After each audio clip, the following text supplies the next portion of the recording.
To keep this going, bring this comedian on stage, another guy I've been on plenty of shows with. Start clapping right now for my friend, Mr. Luke Stymest, right there.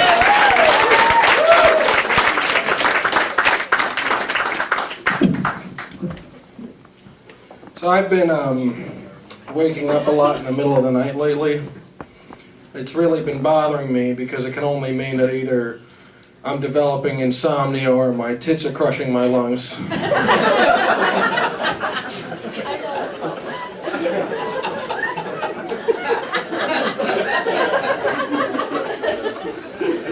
So I joined an exercise class at the Y, and there's maybe 6 other people in it, and they're all over 70. There's one woman who's so old, she looks like she's made of paper mache. Paper mache woman is faster than me. She lifts more weight than I do. She's physically superior. It kills me that there's such stiff competition between me and these people who are only working out so they can look good for their funerals. I heard the casket adds 10 pounds. I went to a restaurant last week called South Korean Garden Grill. I think they could probably shorten it to Korean Garden Grill. It's a restaurant. People are going to know which Korea.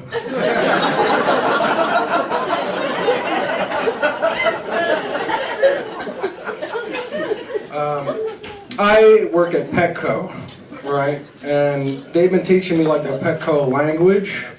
So, for example, if you buy an animal from us, it's not called a pet, it's called a companion. But what do you call a companion you pay for? Exactly. Whore!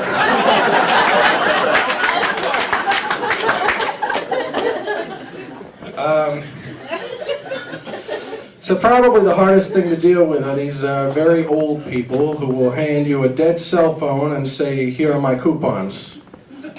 Now, if I was making $20 an hour, I would say, please bear with me a minute while I charge your phone and retrieve your coupons. If I was making $12 an hour, I would say, I'm sorry, your phone is dead. I'm not going to be able to retrieve those coupons for you. But I make $9 an hour, so I just give them half off of everything.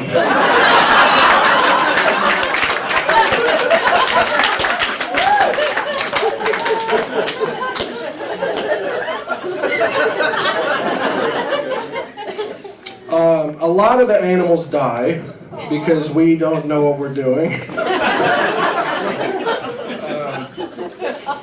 I'm a cashier mostly, but the other day there was a guy who asked me if I could get him some fish. And I thought, it's probably my job. But I did not anticipate exactly how slippery fish are. So I'm dropping them on the floor, I'm stepping on some fish, they're dying all around me. So I had to scoop them up and bring them back to the place where animals go to die at Petco, which is called the wellness room.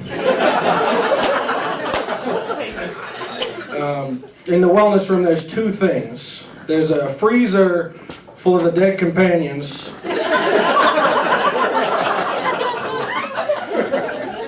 And there's a cage full of the sick and dying. There's hermit crabs and mice and cats and birds and reptiles all in one cage, all coughing on each other. This is a 21st century pet store, but it looks like a 19th century tuberculosis ward. Part of our uniform is a shirt with a line going straight across the center, straight line. But on my body, there are no straight lines. There are waves. Sometimes people think I'm the manager because I'm the only one with a special wave shirt. Shirt's not special. The only thing they're seeing that's special is my relationship with mac and cheese.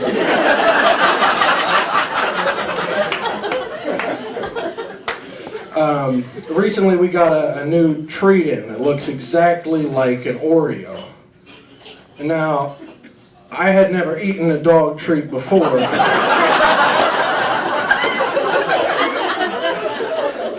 But I also had never seen one that looked so much like an Oreo.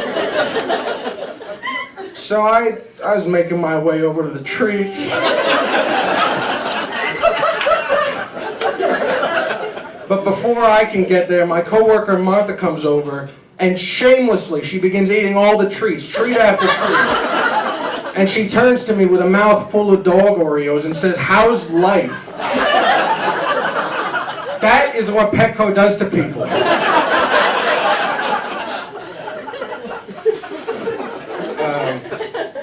little while ago, I was ringing up a woman who had 2 screaming kids with her.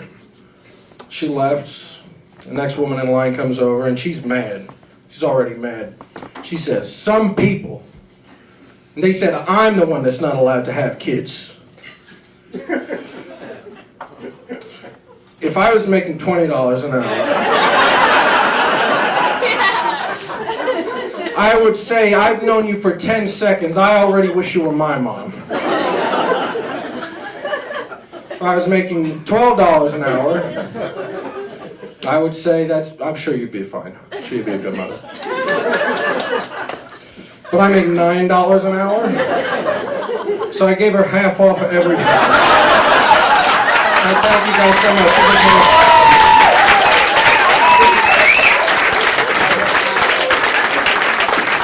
Luke Stymest, right there. Luke, great job, man. Great job.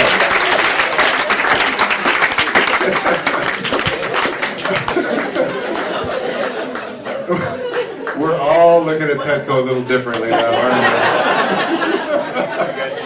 we? Good stuff.